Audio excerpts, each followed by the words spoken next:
libération de toutes les personnes détenues dans le cadre de la crise anglophone. Cessez-le-feu négocié avec les groupes armés. Retrait des forces de troisième catégorie du Nord-Ouest et du Sud-Ouest. Mise en place d'un comité de désarmement, démobilisation, réinsertion. Assistance humanitaire et financière d'urgence pour le retour des déplacés et des réfugiés et leur insertion. Mise en place d'une commission vérité, justice et réconciliation. Lancement du large dialogue national inclusif avec l'accompagnement de la communauté internationale. Le large dialogue national inclusif que commande la situation du pays doit traiter d'autres sujets importants, notamment la réforme du système électoral, la réforme de nos institutions, la garantie du respect des droits humains fondamentaux et des libertés publiques, la garantie de l'indépendance de la justice. Pour qu'un tel dialogue soit vraiment utile et pour des raisons d'efficacité, il doit être porté par une commission préparatoire chargée de régler, dans le cadre des projets de texte à soumettre à l'approbation des participants à son ouverture, un certain nombre de questions pratiques indispensables à sa bonne tenue.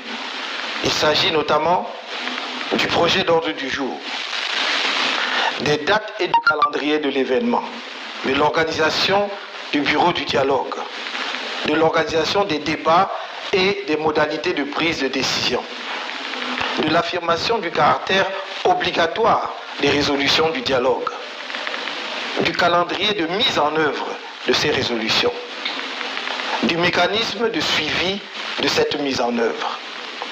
C'est dans cet esprit que le MRC a proposé, pour la réussite du grand dialogue national tenu en septembre dernier, la prise en compte des exigences suivantes.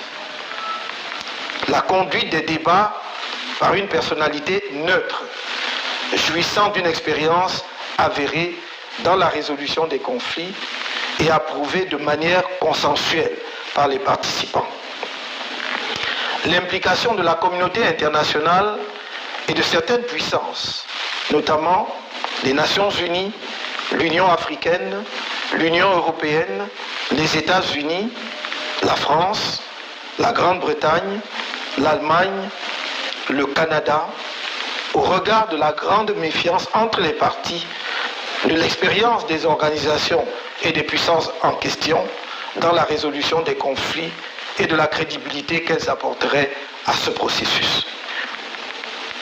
La plus grande couverture médiatique du grand dialogue national est la diffusion intégrale des débats afin d'assurer la transparence des travaux. Hélas, c'était sans compter... Bon, chers frères et sœurs, vous venez d'écouter le professeur Maurice Kamto. Il proposait alors des solutions qui à l'époque n'avaient pas été implémentées par le régime de M. Biya. Aujourd'hui, il faut ajouter à ce que propose le professeur Maurice Kamto le fait que le Cameroun a décidé d'adopter le fédéralisme. Je crois que c'est dans la bouche de tout le monde. Nous voulons le fédéralisme au Cameroun. On peut commencer avec un fédéralisme à deux États, comme l'a dit le professeur Maurice Kamto, c'est-à-dire la partie anglophone sera un État, la partie francophone sera un autre, et c'est-à-dire deux États fédérés. Après, on pourra étendre cela dans tout le pays, chers frères et sœurs.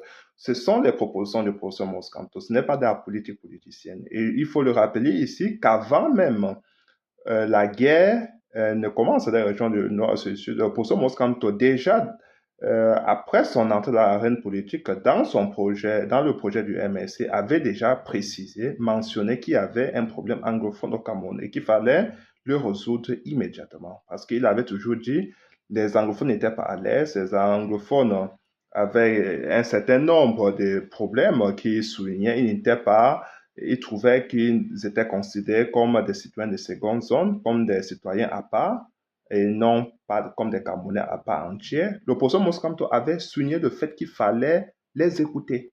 Mais hélas, le régime coutumier des faits avait répondu à ça par de l'insolence.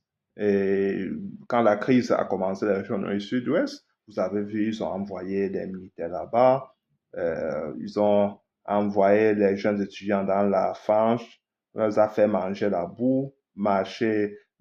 On les a soumis à un traitement inhumain et dégradant. Parce que c'est ça que le régime sait faire le mieux. Et après, vous avez vu avec les avocats, ils ont aussi soumis les avocats à la même torture. Et parce que le régime dictatorial a une seule réponse, la force. Aujourd'hui, nous sommes face à une situation tragique, une guerre fratricide. L'opposant Moscanto ne cesse de proposer des solutions. Comme il n'est jamais écouté, il faut qu'il le fasse, il faut qu'il résolve ce problème quand il sera président de la République du Cameroun. Par conséquent, nous devons l'accompagner durant les élections présidentielles 2025. Tous les anglophones devront faire chorus autour de la candidature pour ce Moscanto, parce qu'il est le seul à avoir adressé le problème de manière consistante et avec des propositions à l'appui pour sortir de cette crise, de cette guerre fratricide. Il est le seul à pouvoir résoudre ce problème parce qu'il est compétent. Et rappelons-le que c'est un avocat international. Il a été acteur dans la résolution de plusieurs conflits et plusieurs différents pays, entre les pays africains. Il a d'ailleurs reçu plusieurs médailles dans tous ces pays, que ce soit au Cameroun, que ce soit dans les autres pays, parce que c'est son domaine. Il sait de quoi il parle. Ce n'est pas de la fanfaronnade, ce n'est pas de la politique politicienne, ce n'est pas ce que le régime de M. Biya nous sert tous les jours, où ils instrumentalisent un fait social qui devient un fait, comme un fait politique. Et maintenant, il ne veut plus résoudre cette crise parce que ça fait des affaires. Il tire un certain intérêt à maintenir cette crise. Et nous sommes aujourd'hui dans l'économie de guerre où vous avez des gens qui en profitent de cette guerre-là, chers frères et sœurs. Donc, voilà la situation d'aujourd'hui. Nous ne savons ni les tenants ni les aboutissants de cette guerre aujourd'hui parce que c'est devenu une guerre majeure. Aujourd'hui, il y a des groupes qui bénéficient de cette situation de chaos pour pouvoir instaurer une certaine terreur dans les régions du nord et du sud-ouest. C'est ainsi que les populations ne peuvent pas vaquer librement à leurs occupations. Chers frères, nous devons mettre fin à ces saignées. Le professeur Moscanto a une solution pour nous. Il veut faire avec tout le peuple camerounais. Il pense que nous devons redevenir un peuple, consolider nos relations, faire en sorte que le vivre ensemble redevienne